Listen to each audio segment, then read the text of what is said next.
setiap hari kita sedang menanti-nantikan kedatangannya kembali ke bumi ini, Bapak Ibu. Karena itu hari ini saya akan ajar saudara tentang hati. Karena di akhir zaman kita harus mempersiapkan hal yang paling mahal, hal yang paling berharga. Kalau selama 4-5 bulan ini kita belajar seri akhir zaman, dan ini juga bagian dari akhir zaman. Karena di akhir zaman ada hal yang paling berharga yang dicoba dicuri oleh setan, yaitu hati. Mari saudara buka Alkitab saudara dalam Amsal 4 ayat yang ke-23. Jagalah hatimu dengan segala kewaspadaan, karena dari situ terpancar kehidupan. Amin. Bapak Ibu Saudara, ini ayat luar biasa. Seorang raja ketiga berarti ya, Saul, Daud, Salomo. Seorang raja dalam perenungannya sebagai manusia yang paling punya hikmat di muka bumi. Ternyata dia tidak bilang jagalah hartamu, gitu ya. Dia tidak bilang jagalah istrimu. Suami-suami nggak usah terlalu takut. Takut akan Tuhan, Tuhan jaga istrimu. Amin. Istri-istri jangan juga terlalu takut. Kau takut Tuhan, Tuhan jaga suami. Tapi Salomo yang sudah punya istri 1000 ya, 700 istri, 300 gundi, dia tidak bilang jaga istri yang banyak itu. Malah dia bilang jagalah hatimu. Hari ini ternyata di akhir zaman saudara, setan begitu luar biasa, bikin banyak kekacauan, banyak intimidasi, bikin banyak masalah, pergumulan yang sesungguhnya diserang hati kita. Kalau hati kita diserang saudara, maka kacaulah seluruh hidup kita. Maka itu seorang Salomo, seorang raja yang paling berhikmat, dia bilang jaga hati. Ada hal penting di sini, yaitu tentang kata jaga. Ya, jaga itu bahasa aslinya adalah bahasa Ibraninya nasor, bukan nasgor ya, tapi nasor ya. Kalau nasgor ya, tapi untuk membantu mengingat tidak apa-apa. Ya, kita punya caranya sendiri. Dulu mengingat warna itu apa? Itulah magic jar ya. Mejihiku. Ya, itu kan tidak masalah saudara. Yang penting kan esensinya. Ya, jadi kata jaga itu ingat aja nasor. Ya, buang g-nya. Kalau tambah g jadi nasgor. Nah, ini nasor. Bahasa Yunaninya natsar. Ingat burung nasar ya. Yang bahasa Inggrisnya adalah keep, atau punya arti to watch atau to guard atau guardian, penjaga. Jadi Tuhan mau kita menjadi orang yang setiap hari memperhatikan hati kita. Siapa yang di rumahnya ada CCTV? Gak ada ya. Tapi siapa yang tahu CCTV? Nah, gini-gini kita punya CCTV cuy. Nah, baru berapa minggu lalu saya pasang. Iya, karena sering kita sekarang rumahnya ada banyak kan. Ada di rumah, ada di lavon, ada di sini. Kita bisa tidur di mana-mana, betul kan? Lalu istri saya iseng lihat di online, yang harganya jutaan cuma 200.000. Pas ada berkat, nggak tahu bagus atau tidak, yang penting gaya dulu. Indonesia kan begitu, yang penting gaya dulu. Gaya untuk padahal saya tidak perlu CCTV. Biasa kalau di perumahan yang ada satpam sih harusnya aman ya. Tapi karena anak saya di belakang, saya bilang, "Papi, mau dong." Ya sudah, kita ada berkat, kita pasang sendiri. Sampai keringat dingin. Karena tinggi, tidak ada tangga lagi. Jadi pasangnya pakai tumpukan kursi, saudara. Pakai tumpuk kursi, ya, lalu paku-paku, luar biasa. Nah, jadi ternyata CCTV itu dia tujuannya untuk memantau, ya, untuk memantau daerah sekeliling sesuai dengan area kamera dia, betul ya? Kebetulan itu kamera ada yang bisa berputar, jadi kita yang 2 kamera itu, ada yang standby, ada yang bisa berputar. Ada mau linknya? Tanya istri saya. Kalau mau dia murah itu cuma 210.000 ke berapa itu ya. Jadi Bapak Ibu, CCTV itu untuk memutar saudara. Dia lihat sekeliling. Tapi CCTV itu punya keterbatasan saudara. karena dia ada di luar. Betul ya? Tapi hati itu ada di dalam kita. Nah, jadi dia bukan mengawasi seperti CCTV. Ya. Dan karena kami pasang cuma satu, terbatas areanya. Makanya kalau di ruang-ruang besar, ini kalau kita pasang di gereja harusnya minimal 4 ini kan. Area 1, area sini kan gitu ya. Harus banyak lah. Kita nih ada yang ahlinya ya, saya bukan ahlinya. Saya cuma gaya doang kan gitu. Gaya doang, intinya itulah. Sampai hari ini belum cek juga nyala atau tidak. Nggak tahu kita ya. Jadi CCTV cuma mengawasi dari luar. Tapi hati ini Tuhan mau kita jaga dari dalam. Ya, kita harus jadi the guardian, penjaga hati kita. Karena di dalam hati ini ada banyak hal yang Tuhan mau kerjakan. Kalau saudara tidak izinkan Tuhan mengerjakan sesuatu di hati saudara, maka di akhir zaman ini percayalah, setan yang akan menabur benih di hati kita. Penting ini. Halo? Karena dia di dalam. CCTV kalau rusak, bisa buang ganti. Karena dia di luar. Hati kalau rusak, bisa dibuang? Enggak bisa, kalau dibuang mati saudara. Hanya bisa apa? Dipulihkan. Dan yang pulihkan cuma siapa? Tuhan Yesus. Tapi masalahnya kadang orang tidak tahu kalau hatinya sudah rusak. Karena di dalam. Kalau CCTV rusak gampang. Kenapa tidak nyala? Yang tersambung di TV, kita tidak pasang TV. Karena TV-nya pas-pasan, rusak lagi yang satu. Jadi kita pasang di HP saja. Jadi, lihat, coba nanti dicek. Kasih pamer dulu.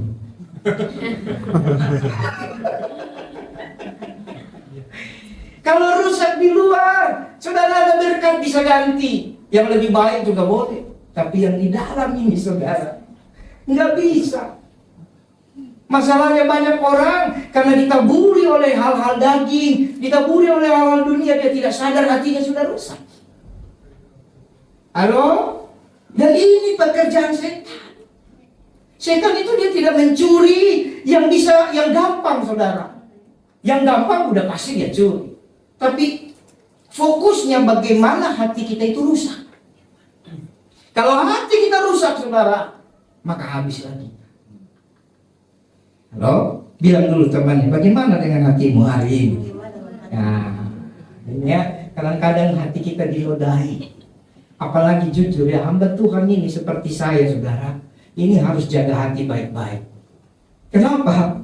Orang cuma tahu kita pendeta, hamba Tuhan, gembala seperti saya, cuma tahu kerjanya hari Minggu kan. Padahal kalau saudara yang sudah kenal saya, waduh, ada di belakang layar yang sangat-sangat menyedihkan. Kita lagi mau tidur di telepon, nggak jawab, dibilang pendetanya sombong. Betul? Kegemukan dikit dibilang kedagingan, nggak pernah puasa. Kurusan dikit kurang berdoa, nggak diberkati. Serba salah. Jadi kalau tidak jaga hati, habislah kita. Halo? Jadi hamba Tuhan ini juga, ini saya ambil contoh saya. Sebenarnya semua kita. Cuma kalau saya bahas profesi lain nanti tersinggung ya. Pendeta, hamba Tuhan, serba salah. Apa saja salah? Sepatunya gonta-ganti terus. Kekayaan. Saya lagi pikir supaya sepatu kiri dan kanan beda. Ya kan? Karena sama juga nanti kan dibilang sudah gila. Serba salah sudah. Jadi hati ini harus dijaga. Ya, karena tapi begini, menjaganya itu dengan melihat seperti CCTV. Jadi saudara harus sering-sering lihat hati saudara dan menjaganya itu dengan waspada. Waspada itu begini, kadang kita merasa semua baik-baik saja. Ya, saya kasih tahu, pemasangan CCTV yang baik itu sesungguhnya jalur listriknya harus di dalam, tidak boleh di luar. Karena kalau di luar gampang kan kita ditarik kan. Nah, jadi supaya bisa waspada, supaya cek terus. Tapi kadang kita asal pasang, ya kan? Terus tidak suka cek. Jadi waspada itu bicara menyerahkan segenap tenaga, itu namanya waspada. Waspada itu kayak orang lagi berperang. Halo? Orang berperang itu waspada, telinga dipakai, mata dipakai. Tidur pun, saudara. Saudara pernah tanya tentara lagi berperang? Tentara lagi berperang, saya mendoakan banyak tentara yang pulang dari perang, baik perang Indonesia di timur-timur dulu, di Aceh maupun yang di luar negeri. Ada yang pergi kemana itu? Pasukan perdamaian yang di Suriah. Adik pendeta Elifati itu Kopassus. Itu lompat dari helikopter loh. Itu pas itu jawaban doa dulu dia masih SMA. Saya dan inap di rumahnya di Nia Selatan dari kota Gunung Soli itu sekitar 145 kilo. Dia lagi siapin makan buat saya pagi-pagi, tiba-tiba Tuhan bicara sama saya. Kau pegang senjata, pipimu ada loreng-loreng. Ketawa dia. Benar om, saya pengen mau juga, tapi bagaimana cara jadi tentara itu susah. Tenang, kalau kamu sungguh-sungguh Tuhan tolong. Betul, sekarang jadi tentara Kopassus. Nah, itu waktu ngobrol ketemu kali berapa itu setelah dia tamat, saudara. Itu tidur itu pakaian lengkap. Saya tanya, saudara kalau tidur pakai baju begini, kayak film Korea. Korea kan bangun tidur cantik terus. Nah, saya pengen buka realitas gitu kan. Nah, film Korea kan cantik terus ya. Padahal aslinya mah bangun tidur gigong di sini. Tapi kalau demi konten, demi film cantik kan. Nah, saya tanya, saudara tidur pakai begini? Ganti kan? Pakai baju senyaman-nyamannya, celana pendek yang ditembak Belanda, ditembak Jepang, baju ditembak Korea. Artinya bolong-bolong, yang penting nyaman kan? Karena kan pikiran kita mau tidur tidak dilihat orang ini kan? Semakin baju itu parah, semakin enak dipakai tidur. Biasanya begitu kan? Gak ada orang tidur pakai jas, celana jeans yang keren, apalagi pakai gaun pengantin. Gak bisa tidur dia, susah dia saudara. Halo? Tapi tentara itu saudara, dia tidur pakaian lengkap. Berat, jadi mereka tidur sepatu lengkap, baju loreng ya, tergantung kostum mereka saat itu. Baju loreng, senapan itu harus jadi kekasih mereka. Senapan itu dipeluk. Karena itu namanya waspada. Amin. Itu namanya berjaga. Jadi harusnya kita jaga hati kayak begitu. Kadang-kadang kita tidak jaga hati kayak gitu, kita jaga hati kayak tidur bebas. Kena angin sepoi-sepoi kan. Tidur pakai AC kan? Angin cepoi-cepoi kan? Ini saudara, tidak boleh. Hati harus dijaga seperti kita berperang. Kenapa? Kita ada di akhir zaman. Tidur sih bebas ya, tapi seperti saudara sedang di medan perang. Karena Anda adalah the guardian, penjaga. Amin. Yang jaga hati kita bukan Tuhan. Tuhan memberi penolong, namanya Parakletos, namanya Roh Kudus. Betul? Tapi yang menjadi guardiannya, penjaganya, Anda sendiri. Jangan izinkan dirusak oleh pergumulan, dirusak oleh dunia, dirusak oleh berita, dirusak oleh apapun juga. Nah hari ini saudara, saya akan secara khusus nanti menyorot soal menjaga hati. Kita ambil 2 tokoh di Alkitab. Tokoh yang selalu berperang, yaitu Saul dan Daud. Karena kita minggu ini pembacaan sampai 1 Samuel selesai dan 2 Samuel 2. Jadi minggu ini Samuel selesai. 2 Samuel 3 sampai 2 Samuel 24. Berarti 1 hari harusnya tinggal 3 pasang saja ya. Oke. Jadi supaya karena kita lagi baca Samuel, saya akan khotbahkan menjaga hati. Kita ambil teladan contoh dari 2 hamba Tuhan ini. Ya. Yang kedua yang saya perhatikan dari hati, ternyata harta yang paling berharga itu hati. Makanya dibilang jaga. Kalau tidak berharga, ngapain dijaga?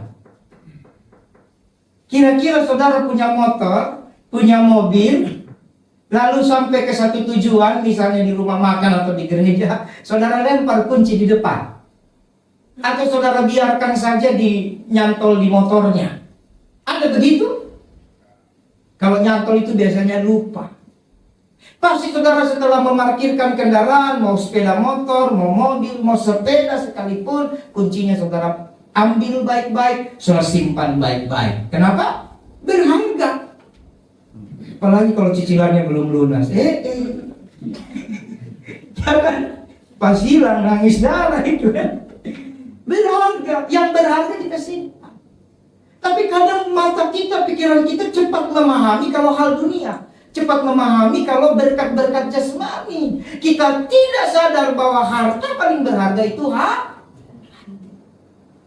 jadi hartamu yang paling berharga hatimu. Karena di mana Roh Kudus tinggal? Di hati. Tidak tahukah kau bahwa tubuhmu baik Allah? Bahwa Roh Allah diam di dalam kamu. Diamnya di mana? Di hati, saudara. Jadi bagaimana Tuhan yang kudus, yang tadinya tidak bisa tinggal di kita karena kita berdosa, kita rusak, kita najis, tapi oleh karena darah Yesus, pengorbanannya disalib, Tuhan yang besar, yang hebat itu mau tinggal di hati kita. Mahal nggak? Siapa yang bisa beli? Tapi kita lupa, yang karena kita pikirkan cuma kulit doang, daging doang, bagaimana diberkati. Pak saudara, diberkati, ulang-ulang saya katakan, diberkati oleh Tuhan itu pasti. Karena memberkatimu sifatnya Tuhan. Pengorbanannya itu untuk engkau diberkati. Jadi gak usah pusing soal berkat. Berkat itu sifat Tuhan. Katakan amin. Tapi hati tempat dia tinggal, jaga baik-baik. Supaya dia berkarya lewat hati dan hidupmu. Amin. Nah, kenapa hati harus dijaga? Ini poin 3 kita. Saya ada catat banyak di sini, 1, 2, 3, 4, 5, banyak sekali. Jadi kenapa hati harus dijaga? Ini penting sekali. Di akhir zaman saudara akan ketemu apa hubungannya dengan eskatologi. Banyak saudara. Bukankah kemarin lagi bicara 2 minggu ya berturut, 7 cawan murka Allah, 7 sangkakala dan 7 materai, seri 1 dan seri 2. Ya, sebenarnya saya mau lanjut tadi, tapi saya pikir sudahlah, saudara sudah dengar 2 kali, sudah baca slide-nya. Sekarang kita belajar dulu apa yang diincar oleh setan di akhir zaman. Kenapa hati harus dijaga? Saudara mau catat boleh, cepat. Yang pertama, saudara buka Matius 6 ayat yang ke-21. Kenapa hati harus dijaga? Yang pertama, karena hati tempat menyimpan harta. Bilang temannya, hati tempat menyimpan harta. Ini ayatnya, Yesus berkata, karena di mana hartamu berada, di situ juga hatimu berada. Betul nggak? Betul nggak kira-kira? Betul. Pasti seumur hidup kita, kalau kita punya usaha, pekerjaan, punya tabungan, pasti kita ingat loh. Ingat kita. Mungkin tidak detail. Rekening Pak misalnya 48 miliar 879 juta, berapa lagi Pak? 299.901 kan gitu. Amin lah Pak. Nah, saya nggak mau punya rekening 48 miliar. Mungkin kita nggak ingat detailnya, tapi kita ingat ada 48 miliar kan gitu. Ratus jutanya mungkin lupa. Atau kalau saudara merasa terlalu berat iman punya rekening 48 miliar, ya sudahlah, rekening Bapak 480.000 kan gitu. Pasti kita ingat 480.000-nya. Belakangnya mungkin gak ingat. Di mana hartamu, di situ hatimu. Artinya begini saudara, tidak salah. Tuhan tidak membuat kita menjadi manusia aneh, sehingga kita tidak ingat rekening kita, tidak ingat pekerjaan kita, tidak urus keluarga kita, tidak urus orang tua kita, tidak melayani baik-baik. Bukan. Tuhan justru suruh kita urus keluarga baik-baik, amin. Ingat usaha kita, bekerja sebaik mungkin, tapi harta terbaik haruslah Tuhan Yesus. Nah, lewat kebenaran firman ini, saya pengen kita refleksi diri kita. Betulkah harta terbaik Tuhan Yesus, atau apa yang bisa diberikan Yesus? Coba perhatikan saya. Kira-kira sebagai orang percaya, saudara dan saya atau orang percaya dimanapun, harta terbaik yang saudara mau jaga, saudara mau tinggal di hati saya, Tuhan Yesus, pribadi Yesus, atau apa yang bisa diberikan Yesus? Nggak ngerti juga. Nah, apa sih yang bisa diberikan Yesus? Kesembuhan, perlindungan, masa depan, berkat-berkat jasmani, keberuntungan, apalagi jodoh, apalagi umur panjang, semua Tuhan bisa kasih. Tapi yang ada di hati kita, yang Dia kasih atau Dia? Halo? Apa nih yang ada di hati kita? Kebanyakan yang ada di hati manusia adalah apa yang bisa Tuhan beri. Hari ini, mari kita kenangkan hati. Tidak apa-apa kita menanti janji Tuhan. Tidak apa-apa kita berdoa, Tuhan Engkau berjanji, Engkau bisa beri perlindungan, beri kesehatan, beri umur panjang, beri jodoh, beri apa saja. Tapi yang aku mau taruh di hatiku adalah pribadi. Katakan amin. Sekali lagi katakan amin.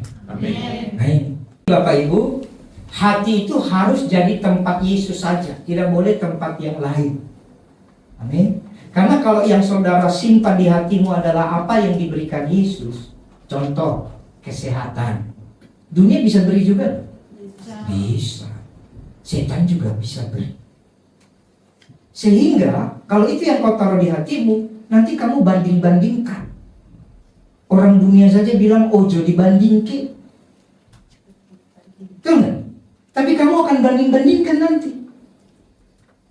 Dia sembuh ke gunung A, ke gunung B, minum mata air C, mata air D, dia sembuh. Masa saya enggak? Kemarin yang sekolah doa, sekolah Injil liburan, lihat ada gua yang kita pergi, yang saya pergi, ada air untuk dapat jodoh, yang ada telapak kaki. Siapa yang telapak kakinya bisa pas, maka dia beruntung dapat jodoh kaya raya. Itu dalam gua, saya masuk dalam gua itu kurang lebih 2,5 jam ke dalam bumi. Lalu lagi enak-enak masuk, tiba-tiba ular besar sebesar paha lewat kan? Itu bukan ular benaran itu, tapi bisa ditangkap oleh foto kasih karunia Tuhan. Karena waktu itu kita lari takut, terus balik lagi hilang dia. Kalau ularnya sebesar kelingking sih wajar hilang kan? Dia sembunyi di balik batu. Ini ular sebesar paha. Kalau ada Carlos di situ dia makan mungkin. Rema dia makan kan? Bisa hilang begitu kita balik badan hilang. Itu peperangan benar, saudara. Tapi kenapa kita bisa selamat dari peperangan tingkat tinggi? Jaga hati. Amin. Jadi hati harus dijaga baik-baik. Dijaga baik-baik supaya tidak dicemari oleh itu setan. Jadi hati itu tempat menyimpan harta. Yang kedua, kenapa kita harus menjaga hati kita? Karena saudara buka, ini banyak ini. Karena hati tempat saudara memberikan sesuatu bertumbuh. Jadi hati itu tempat menanam. Dan hati itu tempat bertumbuhnya segala sesuatu. Perbuatanmu itu eksekusinya. Tapi sebelum kau eksekusi, sebelum kau melakukan tindakan, semua dimulai di hati. Dari hati dia naik ke pikiran sebenarnya. Halo? Ya, sudah lihat. Jadi hati tempat menanam dan bertumbuhnya segala sesuatu. Yang pertama, apa yang bertumbuh di hati? Saudara buka Kejadian 4 ayat 6. Firman Tuhan kepada Kain. Nah, mengapa hatimu panas dan mukamu muram? Nah, ternyata Bapak Ibu sebelum Kain bunuh Habel, Tuhan sudah tahu ada sesuatu di hatinya Kain. Apa yang ada di hatinya Kain? Panas hati. Orang kalau hatinya sudah panas, pasti mukanya tidak baik. Coba baku cek dulu, lihat wajah kawannya. Ada yang muka muram? Nah kalau muram tanya dulu, jangan-jangan belum make up. Jangan langsung menghakimi, siapa tahu muram karena belum pakai blush on-nya. Pasti saudara, muram karena kurang tidur. Ini saya kasih tahu saudara. Muram karena kelelahan, beda dengan orang kalau hatinya lebih panas. Beda. Nggak mungkin sama. Kalau nggak ngerti juga, berantem dulu lah suami istri. Yes. Mukanya beda. Lagi berantem, kita setting nih. Lagi berantem, suruh Carlos datang. Om minta duit. Emosinya langsung. Apa kau? Beda dengan orang muram karena kurang tidur. Ada orang lagi capek, betul ya? Pekerjaan menumpuk atau karena macam-macam. Saya kadang sering kali kurang tidur itu bisa seminggu 2 minggu loh. Iya, ini minggu-minggu ini terus-terus ke Jakarta, Tanjung Priok, pergi pagi, pulang malam. Iya, jadi kadang tidur cuma berapa jam, saudara. Tapi itu tidak, nanti anak saya ganggu misalnya, papi, duit. Nggak ada itu, apa? Nggak ada. Karena muramnya beda. Paham ya? Muramnya muram lelah. Orang kerja tidak masalah kok, itu ya namanya hidup di dunia. Tapi kalau karena hatinya udah panas, itu mukanya beda. Tapi itu semua di hati. Jangan saudara, cek. Ini saya ajar saudara. Jadi kalau hatimu panas karena emosi, ada ayatnya. Kenapa harus dijaga? Kalau tidak dijaga seperti Kain, ujungnya dia bunuh Habel. Dimulai dari panas hati. Kan tidak ada masalah dia dan Habel. Usahanya beda kok. Satu petani, satu petani. Bukan saingan bisnis itu kan? Hanya gara-gara apa? Loh, ternyata panas hati hanya gara-gara ibadah. Jadi saudara perhatikan, kalau ada orang tidak suka karena saudara ibadah, bilang, itu kau Kain. You know? Hanya gara-gara persembahan Habel diterima, persembahan Kain tidak diterima, hatinya apa? Beribadah. Jadi saudara jangan kendurkan ibadahmu. Kalau orang lain panas hati, doakan dia.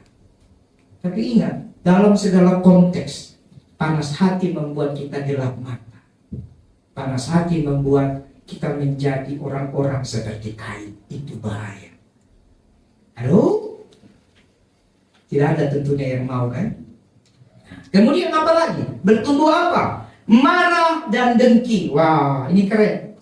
Saudara buka 1 Samuel 18. Kita akan masuk ke Saul ya. 1 Samuel 18 ayat 8 sampai ayat yang ke-9.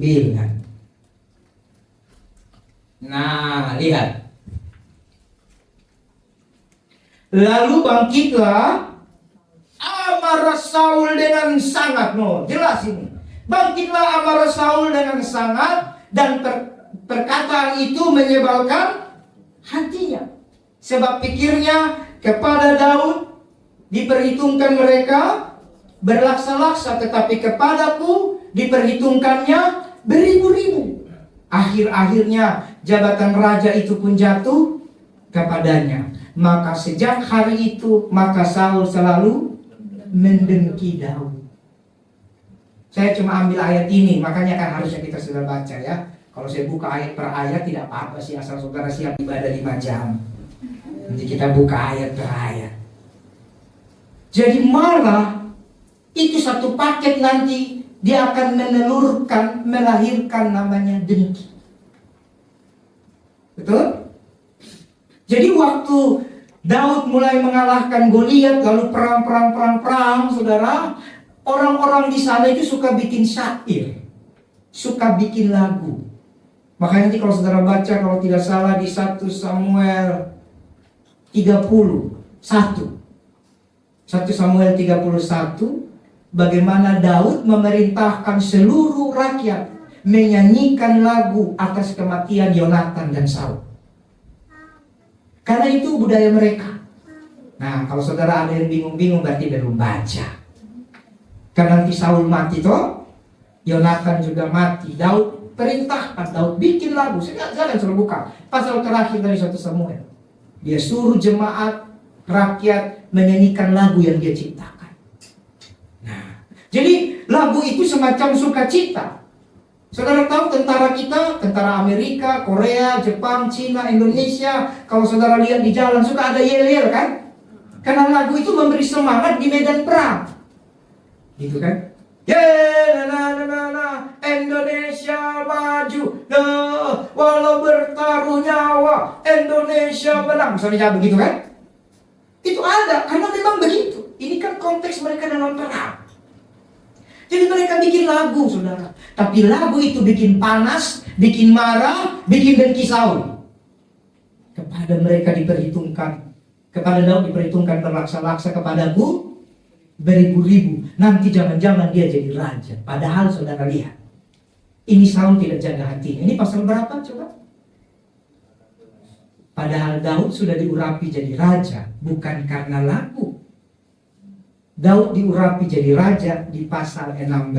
Coba saudara lihat. Nah, pasal 18 dia mulai marah. Betul? Dia pikir gara-gara lagu itu Daud akan jadi raja. Padahal Daud sudah jadi raja di pasal berapa? 16. Silakan tampilkan judulnya saja. Daud diurapi menjadi raja. Ayat yang ke-6 dan 7. Ketika mereka masuk dan Samuel melihat Eliab, lalu pikirnya, sungguh di hadapan Tuhan sekarang berdiri yang diurapinya. Tapi berfirmanlah Tuhan kepada Samuel, jangan pandang parasnya atau perawakannya yang tinggi, sebab aku telah menolaknya. Kenapa ditolak? Karena Eliab mirip kayak Saul. Dipilih secara manusia, parasnya ganteng, elok, lebih tinggi dari leher. Tuhan tidak mau melakukan Samuel mengurapi kesalahan yang sama. Eliab perawakannya bagus, betul? Tapi benar-benar standar Tuhan. Lihat, bukan yang dilihat manusia, yang dilihat Allah. Manusia melihat apa yang di depan mata. Tapi Tuhan melihat hati. Kenapa hati harus dijaga? Engkau diberkati kalau hatimu benar. Daud orang tidak terpandang jadi raja karena hatinya Daud ketika dilihat Tuhan, hati yang berkenan sama Tuhan. Amin. Jadi perhatikan hatimu. Jangan digoyangkan dengan apa yang kita tonton, apa yang kita lihat, apa yang kita baca. Kamu datang kepada Tuhan, beribadah kepada Tuhan, kamu berikan hatimu kepada Tuhan, bukan karena banding-bandingkan dengan segala macam keadaan dunia. Amin.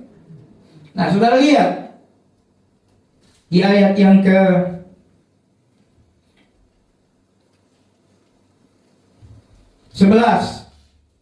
Lalu Samuel berkata kepada Isa, inikah anakmu semuanya? Bayangkan, inikah anakmu semuanya? Berarti gak masuk hitungan.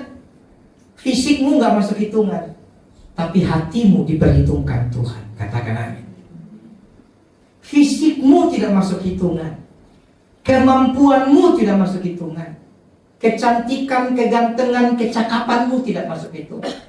Tapi Tuhan menghitung hatimu.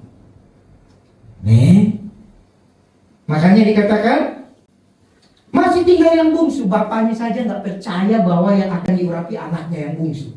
Masih tinggal yang bungsu, tapi sedang menggembalakan kambing domba. Kata Samuel pada Isai, suruh memanggil dia, sebab kita tidak akan duduk makan. Wah, ini hamba Tuhan yang sangat-sangat menghormati Tuhan. Kita tidak akan duduk makan sebelum ia datang kemari. Nah, kadang kalau hamba Tuhan sekarang, gimana Papa Nesa makan dulu? Boleh lah. Maka tertunda lah itu.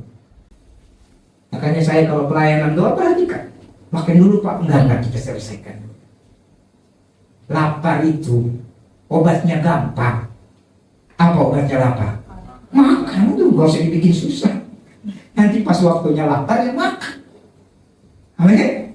Gak usah dibikin-bikin, makan dulu nanti masuk angin. Kalau masuk angin obatnya apa? Tolak angin. Simpel kan? Kadang kita bikin semua ribet karena hati kita gak kita jaga, saudara. Nanti gimana? Simpel saja. Tuhan pakai medis, Tuhan pakai orang-orang pintar, mereka bikin obat. Kita disuruh Tuhan percaya saja. Ya, hikmat juga ada. Oke? Terus dikatakan ayat 12. Kemudian disuruhnya menjemput dia, ia kemerah-merahan. Wah, ini keren loh. Matanya indah dan parasnya elok. Lalu Tuhan berfirman, bangkitlah, urapilah dia, sebab inilah dia. Dan gara-gara hati itu kita baca 13, Samuel mengambil tabung tanduk yang berisi minyak itu dan mengurapi Daud di tengah saudara-saudaranya. Wah, memang Tuhan itu suka iseng ya. Yang tidak dipandang diperkenalkan di depan orang terpandang. Iseng betul kan? Kenapa Tuhan gak sembunyi-sembunyi? Karena pasti saudara-saudara ketika dibilang Nabi Samuel datang, udah siap diri semua. Aku kali itu, aku. Tapi Tuhan bikin mereka rusak semua, malu. Ya, sejak hari itu seterusnya berkuasalah roh Tuhan atas. Berarti orang jaga hati ada pengurapan. Ketika ada pengurapan, roh Tuhan menjaga engkau. Ketika ada pengurapan, roh Tuhan berkuasa atas engkau. Kalau roh Tuhan berkuasa atas engkau, maka dunia tidak bisa ganggu engkau. Kalau roh Tuhan berkuasa atas engkau tidak takut dengan apapun. Kenapa kita masih takut? Karena hati kita tidak dijaga. Gara-gara hati kita tidak dijaga, pengurapan tidak turun. Gara-gara pengurapan tidak turun, kuasa Tuhan tidak menyertai. Sesungguhnya yang membuat kita menang atas dunia adalah kuasa Tuhan yang mengurapi kita. Katakan amin. Karena nggak dipandang, diurapi. Wah. Jadi mau jadi pejabat, mau jadi orang apapun, jaga hati baik-baik. Karena hati tempat menyimpan. Terus Daud diurapi pasal 16 ya. 18 tadi kan panas hati dan kisi Saul, kan dia pikir gara-gara lagu itu dia akan kehilangan jabatan jadi raja. Padahal Daud sudah diurapi tanpa sepengetahuan dia. Terus kita lihat lagi, padahal Saul sudah ditolak di pasal 15. Coba buka ayatnya. Tidak mungkin Tuhan mengurapi Daud. Perhatikan. Kalau Saul masih berkenan, kan Tuhan mengurapi Saul. Betul enggak? Kan Tuhan mengangkat Saul jadi raja. Emang kau pikir Tuhan kita itu Tuhan yang main politik kah? Kudeta-kudeta? Tidak, saudara. Tuhan mengurapi Daud karena Saul sudah tidak berkenan kepada Tuhan. Halo? Kenapa Saul tidak berkenan? Dia tidak jaga hatinya. Perhatikan baik. Kita lihat 1 Samuel 15. Saul ditolak sebagai raja. Saudara lihat 1 Samuel 15 ayat 2 sampai 3. Beginilah firman Tuhan semesta alam. Aku akan membalas apa yang dilakukan orang Amalek. Orang Amalek itu orang tidak percaya Tuhan di dataran tanah Kanaan ya. Kepada orang Israel, karena orang Amalek menghalang-halangi mereka ketika orang Israel pergi dari Mesir. Jadi ingat, kalau saudara dizolimi, Tuhan ingat, jaga hatimu. Biarkan Tuhan yang mengatur semuanya.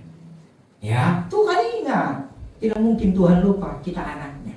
Ya, ketika orang Israel pergi dari Mesir, ayat 3. Jadi pergilah sekarang, perhatikan baik, kalahkan orang Amalek. Jadi perintahnya apa? Kalahkan orang, kemudian tumpaslah segala yang ada padanya. Jadi bukan orang Amalek, tapi yang ada padanya. Apalagi? Jangan ada belas kasihan. Ini konteks perjanjian lama ya. Dalam konteks perjanjian baru tidak begini. Ini kita mengambil contoh, memang zaman perjanjian lama perang benaran terang. Bunuhlah semuanya, laki-laki maupun kanak-kanak maupun kanak-kanak maupun apa? Anak-anak menyusu seperti bayi, lembu maupun unta maupun. Ini perintah Tuhan. Nanti baca lengkap. Tapi apa yang dilakukan oleh Saul? Saudara lihat ayat yang ke-6. Tolong ditampilkan ayat yang ke-6. Apa yang dilakukan Saul? Berkatalah Saul kepada orang. Nah, siapa orang Keni? Orang Keni adalah bagian dari bangsa Amalek yang pernah mengikat perjanjian dengan Saul. Berkatalah Saul kepada orang Keni, berangkatlah, menjauhlah, pergilah dari tengah-tengah orang, supaya jangan kulenyapkan kamu bersama-sama dengan mereka. Bukankah kamu telah menunjukkan persahabatanmu kepada semua orang Israel ketika mereka pergi? Nah, ini pembohong Saul. Ayatnya tadi, aku akan membalaskan apa yang dilakukan orang Amalek kepada Israel. Mereka menghalang-halangi orang Israel. Tapi dikatakan, engkau telah memberikan persahabatan. Memang persahabatan dengan dunia itu kenyamanan sesaat. Orang kalau tidak takut Tuhan, dia suka cari kenyamanan sesaat. Sehingga ketika suara Tuhan datang, Saul bingung. Gara-gara dia bingung, makanya dia bilang sama Ken, pergi. Itu yang membuat ditolak oleh Tuhan. Padahal Tuhan bilang semuanya. Halo? Coba lihat lagi ayat berikutnya. Di ayat yang ke-6.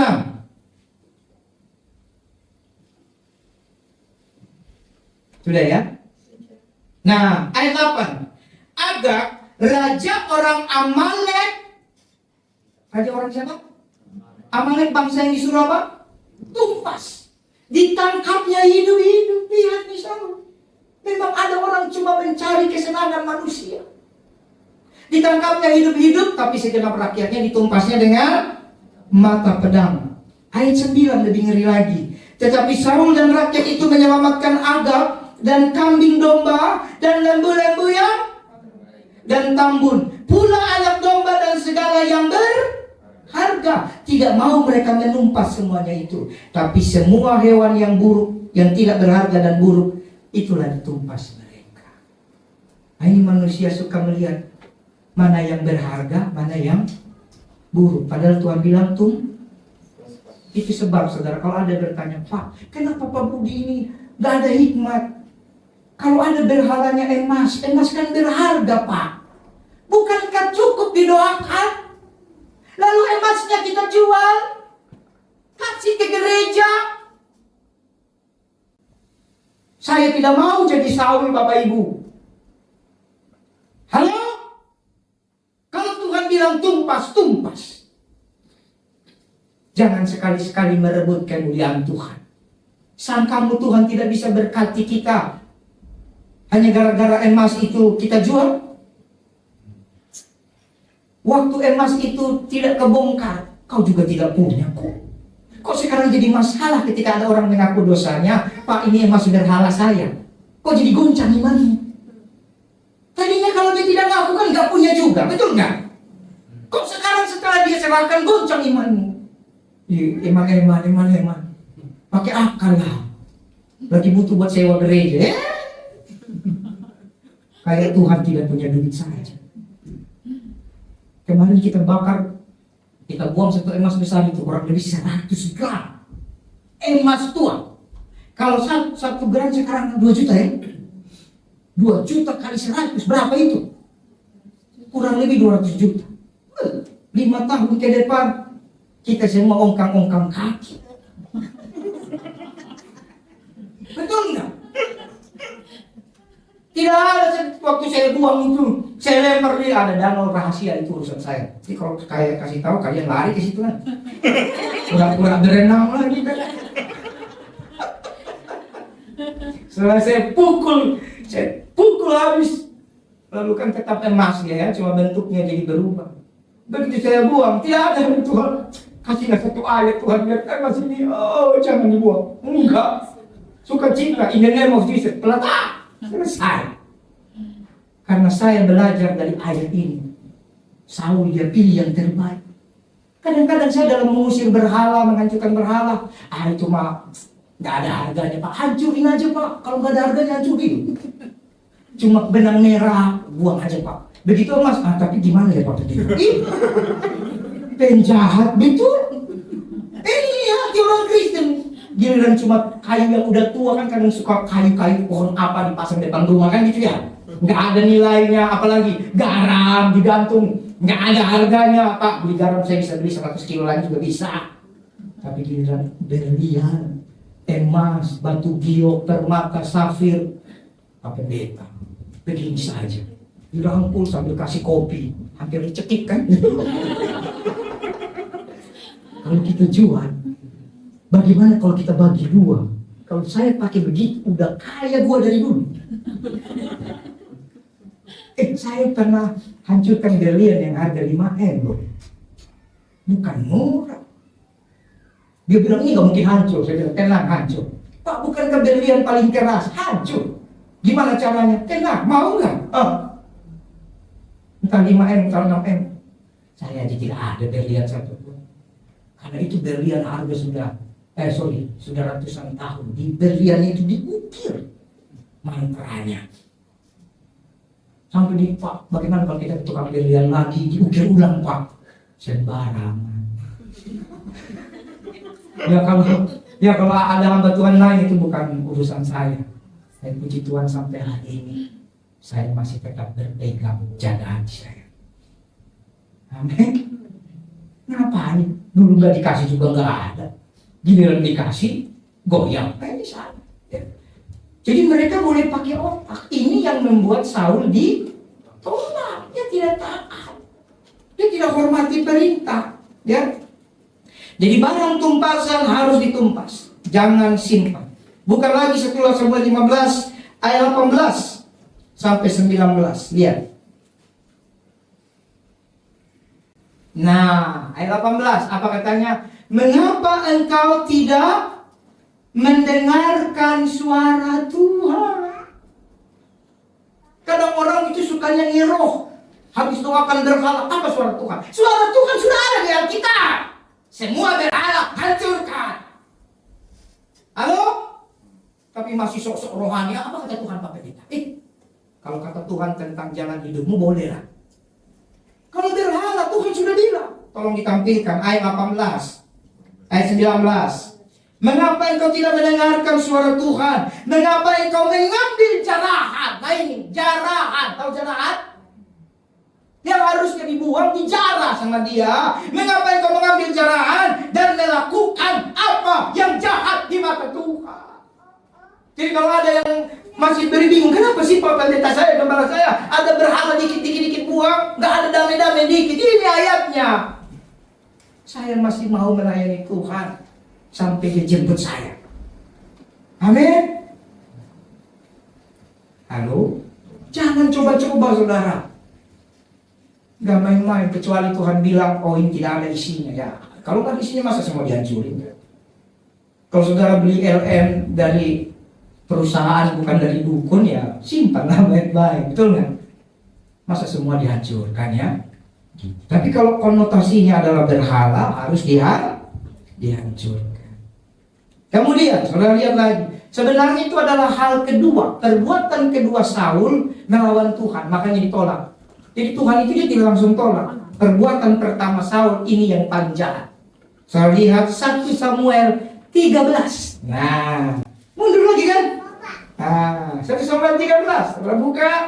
Judul perikopnya, ketidaktaatan Saul waktu Filistin datang menyerang. Judul perikopnya jelas sekali. Dia tidak taat. Saudara buka ayat 8 sampai 13. Ayat 8 dulu.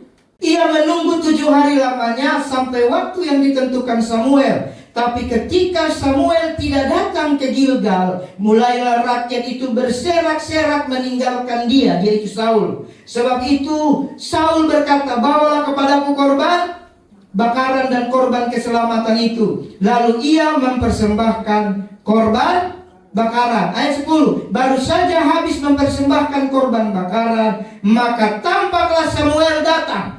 Saul pergi menyongsongnya untuk memberi salam kepadanya. Ayat 11. Tapi kata Samuel, apa yang telah kau berbuat? Nah. Jadi saudara, zaman dulu orang mau berperang, tanya sama Tuhan. Dan tanya Tuhan gak kayak kita sekarang, siapa saja boleh berdoa. Zaman dulu mereka harus tunggu Nabi. Betul? Dan Nabi saat itu Samuel. Dan itu harus lakukan upacara, bikin korban dan segala macam. Tapi gara-gara Samuel tidak datang-datang waktu mau perang, halo, Saul tidak sabar. Dia bilang, mari bawa. Dia pikir karena dia raja, dia bisa melanggar hukum seenaknya. Lalu dia bikin korban keselamatan sendiri. Banyak orang saudara, dalam konteks rohani zaman sekarang, dia pikir asal aku ke gereja tidak apa-apa. Ada aturannya. Aturannya apa? Jaga hati. Karena sesungguhnya kalau saya mau ngomong dengan jelas, ada gereja yang benar dibangun Tuhan, tapi ada gereja yang dibangun manusia. Kita hanya akan dipelihara Tuhan kalau kita beribadah di gereja yang Alkitab bilang di atas batu karang ini aku dirikan jemaatku. Di mana di gereja itu ada kebenaran. Ada yang kemarin saya katakan ada teaching, ada coaching, ada fathering, ada pembapaan. Meskipun mungkin gereja itu tidak indah, tidak ideal, tapi banyak gereja indah, keren. Tanpa bermaksud menghakimi, mari kita tanya di hati kita, apakah itu Tuhan yang bangun atau uang yang bangun? Halo? Saul dia pikir dia bisa bangun mesbah tanpa Samuel. Kita baca lagi. Lompat. Ayat 13. Kata Samuel kepada Saul, perbuatanmu itu bodoh. Engkau tidak mengikuti perintah Tuhan Allahmu yang diperintahkannya kepadanya. Sebab sedianya Tuhan mengokohkan kerajaanmu atas orang Israel untuk selama-lamanya. Tapi sekarang kerajaanmu tidak akan tetap.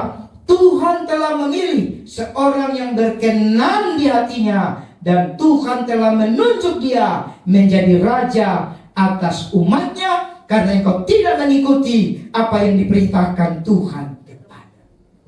Berarti waktu ayat 18, kenapa dia panas dan dia bilang jangan-jangan tahtaku diambil? Dia tidak mau. Memang pada dasarnya Saul tidak mau dengar suara Tuhan. Jauh sebelum nyanyi-nyanyian itu, Tuhan sudah menolak Saul. Amin. Orang tidak jaga hati, dia tidak jaga apa yang ada dalam dirinya.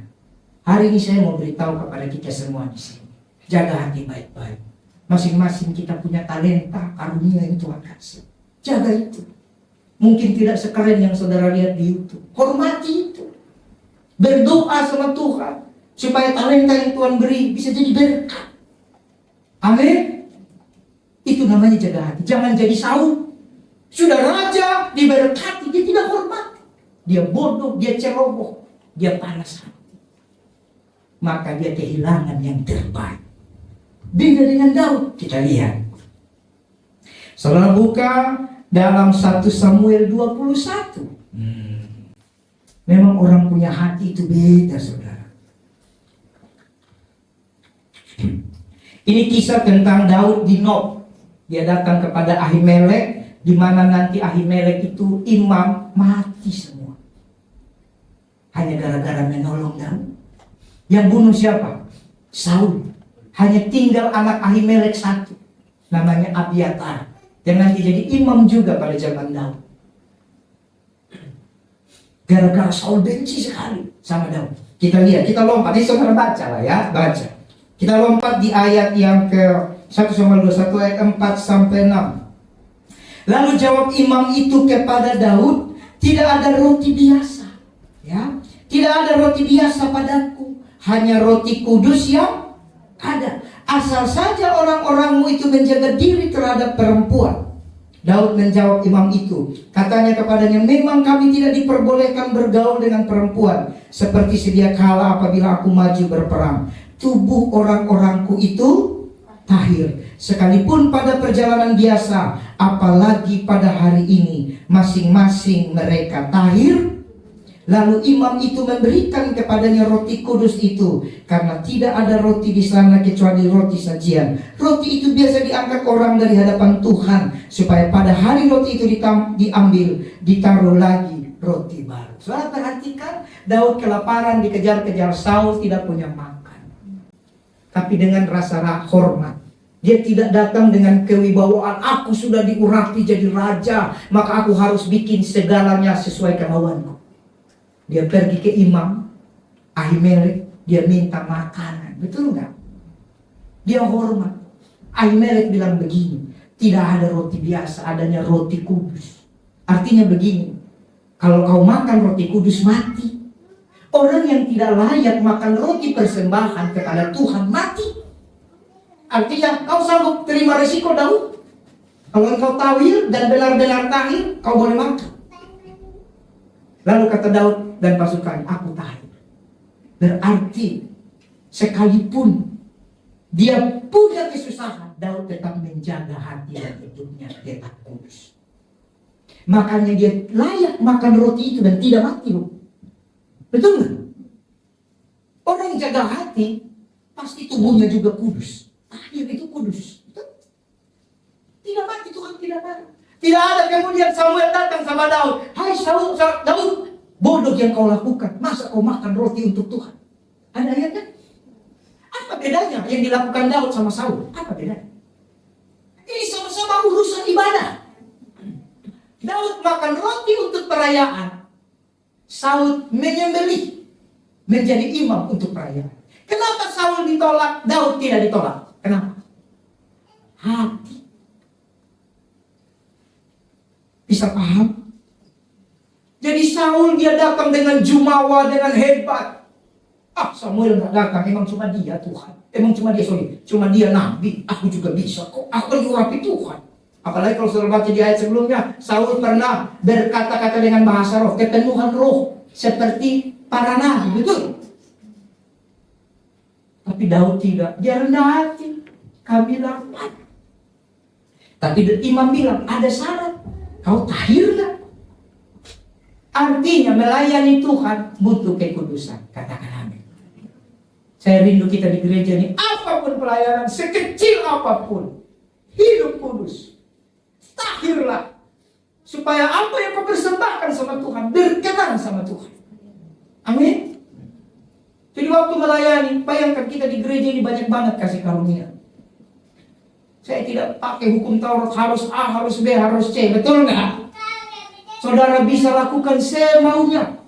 Tapi minimal hari saudara melayani. Layani Tuhan baik-baik. Saya tidak bilang, semua pengerja harus pakai badge, blue, silver. Harus doa puasa sebulan 6 kali. Harus datang latihan jam sekian. Enggak saudara, karena saya tahu saya belum bisa buat apa-apa buat saudara. Saudara punya banyak kesibukan. Tapi minimal persiapkan dirimu waktu engkau melayani Tuhan. Amin. Supaya kita jangan ditolak seperti Saul. Saya diberi teladan buat saudara. Sama-sama raja diurapi, tapi satu berkenan, satu ditolak. Berarti dari sini kita bisa lihat, gereja juga begitu. Ada yang berkenan, ada yang tidak. Halo? Sampai di sini paham? Paham ya? Nah, jadi kita melihat dua teladan iman. Ada Saul, ada Daud. Kemudian kita kembali ke hati. Setelah buka Ayub 5 ayat 2. Ini kitab tertua di Alkitab. Sesungguhnya orang bodoh dibunuh oleh sakit hati, dan orang bebal dimatikan oleh iri hati. Saul itu iri hati sama Daud. Saul itu benci sama Daud. Makanya saudara, dia dibunuh oleh sakit hatinya. Saudara baca baik-baik, 2 kali Daud mendapat kesempatan membunuh Saul, betul? Tapi adakah Daud bunuh Saul? Tidak. Dia bilang, jauhlah itu daripadaku. Aku tidak akan membunuh orang yang diurapi Tuhan. Keren! Kita, akhirnya aku dapat penyakitmu. Tunggu lu ya, lu lari kemana? Manusia sekarang kan gitu. Akhirnya kau saya kelemahan. Lu macam-macam gua bongkar. Saudara, jangan saudara. Orang sakit hati itu bodoh, nanti dibunuh. Dan saudara lihat waktu dibunuh, adakah Daud yang bunuh? Tidak. Dia dibunuh, dia bunuh diri. Perang dia sudah kalah, dia pegang tombaknya, dia jatuhkan badannya. Lalu penjaga pedangnya juga jatuhkan badannya. Lalu ada orang Amalek, orang muda, dia mau jadi tipu daya, dia datang ke Daud, dia bilang dia yang bunuh. Dihukum mati sama Daud. Berani engkau bunuh orang yang diurapi Tuhan. Daud ini integritasnya luar biasa. Aku tidak berani, kata Daud. Kau berani. Padahal bukan dia yang bunuh kan? Cuma dia pikir dapat hadiah, karena mereka tahu Saul dan Daud musuhan kan? Dia tahu Saul kejar Daud. Musuhan tidak apa-apa, orang jadi musuh tidak apa-apa. Kamu punya integritas, itu yang penting. Saudara lihat di 1 Samuel 22, dia keadaan Daud tidak baik-baik saja. Saya lihat dalam 1 Samuel 22 tentang Daud di Gua Adulam. Saya baca dari ayat yang pertama. Lalu Daud pergi dari sana dan melarikan diri. Lihat, dia lari dari Saul. Goliat dia bisa kalahkan, betul nggak? Kalahin Saul itu kecil. Waktu dia lawan Goliat, dia bilang, beruang atau singa, kucapik dengan tanganku. Saul gampang. Kenapa dia lari dari Saul? Ini orang yang jaga hati. Dia tidak mau mengusik orang yang diurapi Tuhan. Karena terlepas dari kesalahan Daud, terlepas dari kesalahan Saul diurapi Tuhan. Amin. Kita sekarang, saudara, gereja sudah tidak ajar jemaat untuk ada dalam batas-batasnya. Media sosial, segampang itu orang menghina hamba Tuhan yang bekerja siang dan malam bagi kerajaan Allah, yang memberitakan Injil siang dan malam dengan alasan apa? Toleransi dan segala macam. Kita yang menghakimi pendeta-pendeta. Bertobat, saudara. Jaga hatimu. Amin. Jaga hati. Daud jaga hati. Lihat lagi. Dia lari.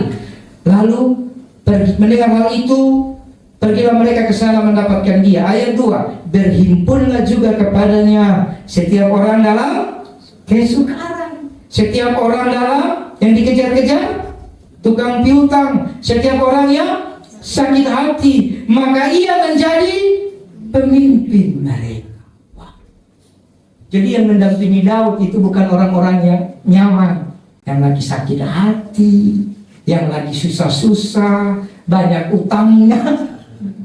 Jadi Daud keadaannya tidak baik-baik saja, tapi ketika hatinya baik, semua jadi baik. Amin. Ternyata bukan apa yang menyertai kita yang menentukan, hati. Kalau hatimu baik, semua baik. Waktu saya baca ini, ada mirip-miripnya dengan pendeta Budi ini. Ya kan, mirip-mirip lah. Tapi nanti jadi baik. Lihat nanti semua orang-orang ini jadi petinggi-petingginya Daud, Abiatar. Semua mereka jadi orang-orang diberkati oleh Tuhan. Keren. Ya. Nah, tapi Saul, saudara, dia dibunuh oleh kebodohannya, oleh sakit hati. Kita lihat lagi Ayub 15 ayat 35. Perhatikan baik-baik. Mereka mengambilkan bencana dan melahirkan kejahatan dan tipu daya di kandung hati mereka. Nah ini, orang yang tidak menjaga hati, nanti hatinya itu hamil, ada masa hamil, bencana yang dihamilkan. Hamil itu arti kan, hamil berapa lama, saudara? 9 bulan. Baru lahir, berarti kejahatan tidak langsung lahir. Diproses dulu kan? Diproses di mana? Di hati. Kalau kau tidak jaga hati, hatimu tempat terjadinya pembuahan bencana. Sehingga ketika bencana itu sudah matang, keluarlah kejahatan. Ini yang terjadi bagi Saul, saudara. Dan ini juga yang terjadi bagi Doeg. Ya, Doeg itu yang melaporkan Daud kepada Saul.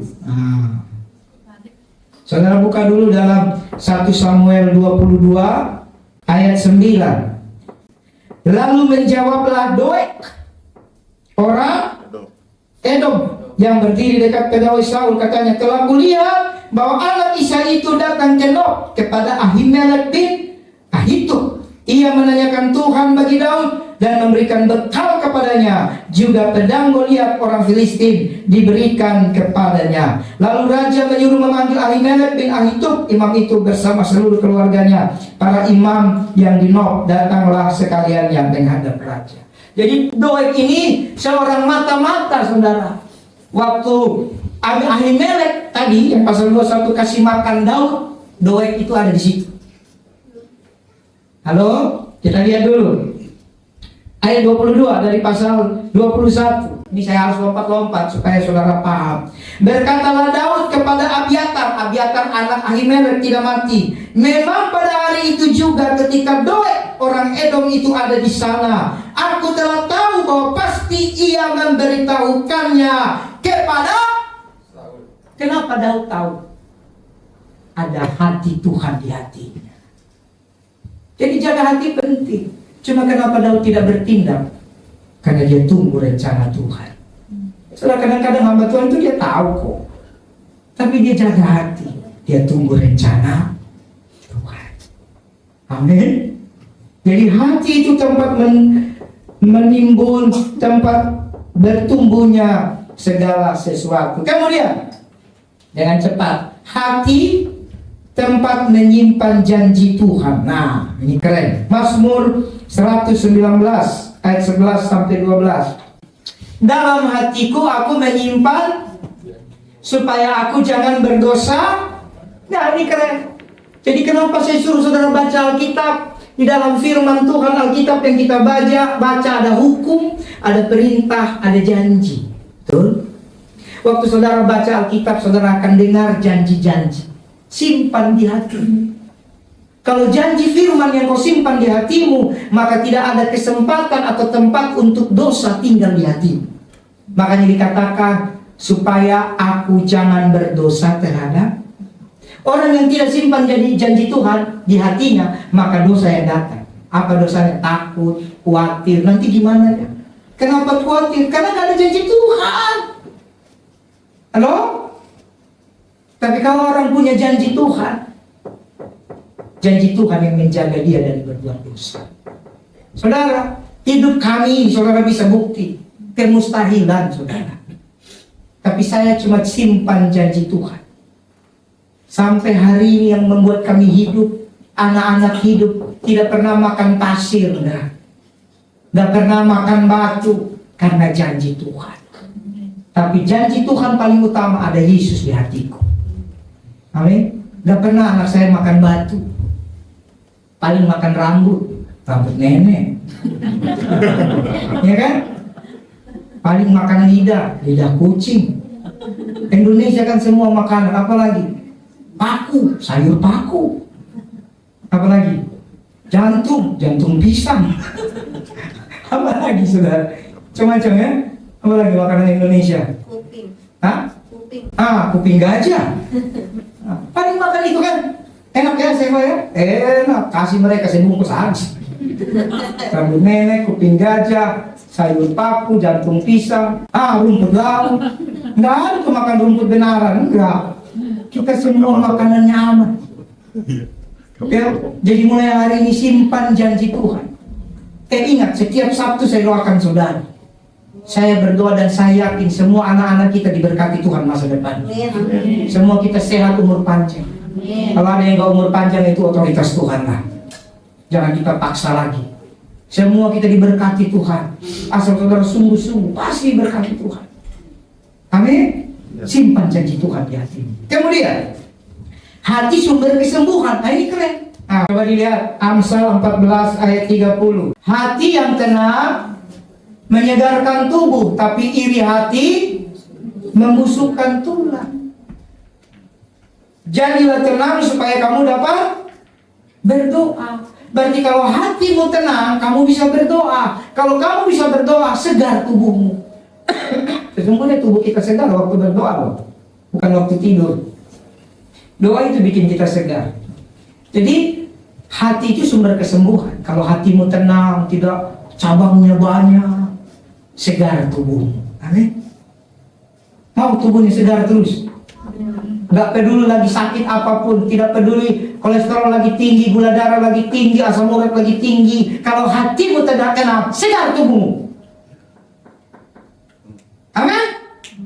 Siapa yang asam urat lagi tinggi? Nah, tenangkan hati. Kolesterol lagi tinggi, tenangkan hati. Gula darah lagi tinggi, tenangkan hati.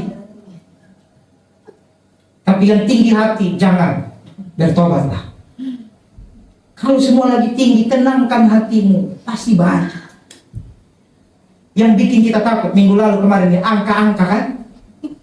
Karena kita jadi dimaterai dengan nama. Aduh, rekeningku. Ini minggu keberapa ini? Tadi lagu penyembahannya pas tuh. Memang minggu terakhir lagu-lagu gitu pas tuh. Gitu kan? Mengalir kuasa dari tempat maha tinggi. Oh Tuhan, tolong kapan gajian? Bapa kekal mulia. Aduh, yang pengusaha harus bayar gaji. Kau hadir di sini kan? Memenuhi pas, mantap. Belajarlah dari etik. Karena kadang-kadang saudara, kita punya lagu rohani ditentukan dengan minggu kan? Minggu 1, oh giranglah, haleluya, oh giranglah, puji Tuhan. Kira-kira begitulah. Ada banyak lagu-lagu girang. Kalau minggu kedua, girangnya agak setengah. Karena sudah mulai bayar cicilan rumah, cicilan mobil, uang sekolah anak. Lagunya sudah pengharapanku hanya Yesus saja. Sambil keluar terus duitnya kan. Yang mati atas Golgota, oh Tuhan. Minggu ketiga ya lebih sungguh-sungguh. Ku tak dapat jalan sendiri. Itu doa pagi cepat kalau perlu pakai speaker. Tuhan tolong padaku, kan gitu. Nah minggu keempat udah begini sudah. Lebih bagusnya kalau minggu keempat lagunya beda. Aku Nah kalau ada minggu kelima udah beda lagunya. Oh Yerusalem, kota mulia. Lagunya sudah Tuhan bawa aja aku ke surga. Kadang-kadang kita ditentukan oleh minggu. Kenapa? Tidak jaga hati. Karena dijaga hati, mau minggu 1, 2, 3, 4, 5, 6 terserah. Hati kita tetap bersama. Ya, buka lagi. Amsal 15 ayat 13. Hati yang gembira membuat muka berseri-seri. Nah ini terlihat nih. Ini semua berseri-seri. Meskipun dompetnya 1000 semua. Karena apa? Hati gembira saudara. Tapi kepedihan hati mematahkan semangat. Jadi hati itu bisa menentukan semangat kita. Ya jangan galau saudara. Buka dompet. Aduh kenapa yang banyak 1000? Coba saudara lihat itu. Kalau apa kapal ya 1000. Jadi gembira saja ya. Gembira saja. Bahkan dalam Mazmur pasal 7 bergembiralah karena Tuhan. Maka ia akan memberikan apa yang diinginkan hatimu. Amin. Jadi gembira saja. Yang terakhir, Amsal 17 ayat 12. Sebenarnya masih banyak, tapi saya pikir cukup hari ini. Hati yang gembira adalah obat yang manjur, tapi semangat yang patah mengeringkan tulang. Jadi apapun penyakitmu, kalau kau gembira, sembuh. Saudara boleh nonton di YouTube. Pendeta almarhum Yakub Nawai, gula darahnya 990 sekian, 1000. Tapi dia tetap berkhotbah, tetap sehat, karena dia tidak tahu, karena dia gembira. Dia umur panjang, mungkin dipanggil Tuhan usia 75-76. Padahal dia sudah menderita itu mungkin bertahun-tahun sebelum dia dipanggil. Karena di materai yang didahinya adalah materai ilahi, bukan materai angka-angka. Amin. Dia tidak tahu. Lalu apakah dia tidak jaga? Dia jaga. Saya nonton videonya. Saya sangat senang sama beliau, sangat menghormati. Saya doakan beliau. Waktu dia masih hidup, saya doakan. Salah mati nggak saya doakan. Dia kasih video, dia makan sayur, buah-buahan, rebus-rebusan dengan sukacita. Gula darah saya menembus rekor dunia katanya. Karena itu saya makan begini. Tapi Tuhan baik. Hebat kan? Kadang kita mati bukan gara-gara penyakit. Mati gara-gara angka. Berapa bulan? 500 perak. Sudah tidak kasih kesempatan untuk gembira, untuk Tuhan melakukan mujizat. Saudara tahu kisah Nadab, Daud, dan Abigail? Si Nabal itu matinya apakah dibunuh? Enggak. Mati karena dengar berita. Daud datang baik-baik. Waktu itu Daud berjaga di kawanan dombanya Nabal. Lalu Nabal bikin pesta pengguntingan domba. Daud suruh orang suruhan baik-baik, minta makan, minta roti kan. Apa kata Nabal? Gak mau, aku gak kenal aku. Siapa itu Daud? Lalu Daud marah. Dia panggil pasukannya untuk menyerang Nabal. Lalu istri Nabal namanya siapa? Abigail. Abigail datang meredam. Aduh saudara harus hafal Alkitab seperti gembalamu lah. Lalu Abigail datang menghadap sama Daud. Itu Nabal seperti namanya. Nabal namanya, Bebal orangnya. Betul. Ampunilah ya Tuhanku. Dia tidak mengerti bla bla. Dikasih 200 keping roti kismis segala macam. Jadi satu soal gitu. dikasih segala macam. Redalah amarah Daud. Pulang Daud, lalu disampaikan sama anak buah Nabal, tadi Daud mau datang serang engkau. Koma dia 10 hari. Jadi koma sudah ada di zaman dulu. Pernah baca nggak? Kita bukan. Ampun dah. Jangan luka. Nah, 1 Samuel, biar saudara paham. Jadi jangan terlalu takut koma. Dari zaman dulu sudah ada koma. Coba dia di 1 Samuel 37. Tetapi pada waktu pagi ketika sudah hilang mabuk Nabal itu, diceritakanlah kepadanya oleh istrinya segala perkara itu. Lalu terhentilah jantungnya, stroke ini. Dalam dada dia membantu, sudah ada ini dari ribuan tahun lalu. 38. Dan kira-kira 10 hari sesudah itu Tuhan memukul Nabal sehingga berarti 10 hari itu koma. Jadi nggak usah terlalu inilah. Halo, semua seizin Tuhan. Koma di 10 hari tersiksa loh itu. Koma saudara. Lalu habis itu Tuhan hajar dia mah. Jadi Bapak Ibu, hari ini mari kita gembira, jaga hati. Kalau ada yang lagi sakit gula darah tinggi, diabetes, asam urat, kolesterol, apalagi, gembira saja, termasuk sakit kanker, kantong kering.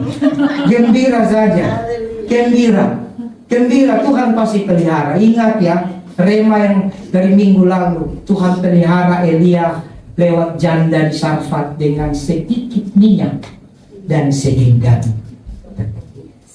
Amin. Jadi jangan marah-marah gara-gara anak meminta makan macede, KPC,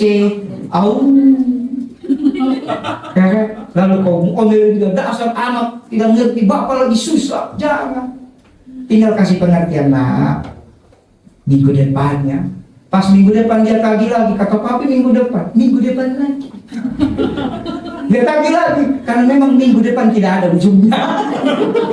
Minggu depan sampai saudara punya berkat. Jadi sederhana saja. Tuhan Yesus memberkati. Haleluya. Mari kita berdoa. Oh Tuhanku, haleluya.